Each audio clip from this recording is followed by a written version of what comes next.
Despite the turbulence in Poe's personal life, he made his professional mark at a time when American literature was just forming, independent of English models. The literary period to which Poe belongs is called American Romanticism. Between westward expansion and the issue of slavery, tensions in our nation were high. Writers of the period rejected the ideals of the preceding age of enlightenment. They emphasized emotion over intellect and the wild and natural over the tame. A trust in intuition and a hope for achieving the sublime led some to use Gothic literature for setting atmospheric moods and provoking horror, but the light romantics like Ralph Waldo Emerson, Henry David Thoreau, and Walt Whitman were likely instead to espouse transcendentalism. One tenet of transcendentalism was that humans are innately divine, and this contrasted with the dark romantics like Nathaniel Hawthorne and Herman Melville, who were likely to explore the darker side of human nature. So as you might have guessed, Edgar Allan Poe was a dark romantic. He is perhaps most known for his tales like The Black Cat and Ligeia, and his poems like The Raven. But his fiction extends to include detective fiction like The Murders of the Rue Morgue, one short and critically unsuccessful novel, The Narrative of Arthur Gordon Pym, and what is now referred to as the balloon hoax, which is an article in which Poe tricked his audience into believing that a hot air balloon had been able to traverse the Atlantic in only 3 days.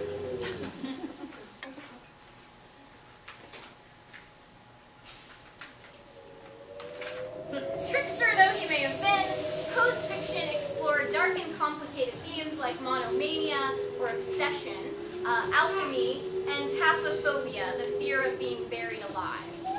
Poe's acumen in setting a mood is well respected by scholars, but they do not all believe that this talent alone should afford him literary integrity. T.S. Eliot said that Poe had a powerful intellect is undeniable, but it seems to me the intellect of a highly gifted young person before puberty.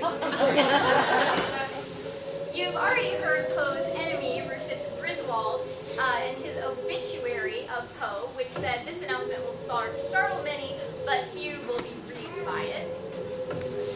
And finally, Henry James said, "With all due respect to the very original genius of the author of the Tales of Mystery, it seems to us that to take Poe with more than a certain degree of seriousness is to lack seriousness oneself. An enthusiasm for Poe is the mark of a decidedly primitive stage of reflection." But Edgar Allan Poe was not just the subject of criticism. He too generated his fair share, as demonstrated in his review of Nathaniel Hawthorne's Twice Told Tales, and in the development of his own theory of poetry in essays like The Philosophy of Composition and The Poetic Principles. His theories include the definition of poetry as the rhythmical creation of beauty, the opinion that great literature must be short enough to be devoured in one sitting, thus his preference for short stories and poems, and the idea that the death of a beautiful woman is the most poetical topic in the world. A bit later this evening, you will hear one of Poe's poems, The Bells. In this poem, Poe uses a number of literary devices I'd like you to listen for.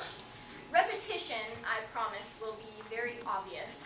But words are not only repeated throughout the poem, but the structure of the 4 stanzas is repeated, thereby highlighting the difference in mood of each stanza, as it moves from jubilation to celebration to alarm to dread.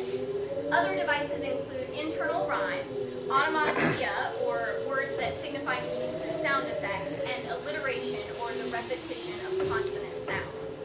In each section of the poem, Poe describes a different type of bell and its corresponding mood. First, there's the jubilation of sleigh bells, then the celebration of wedding bells, the terror of alarm bells, and finally, the dread of funeral bells. But now, it's time for another contest of memory. So I'll ask for the house lights to come up and my ushers to come out again and find an audience member.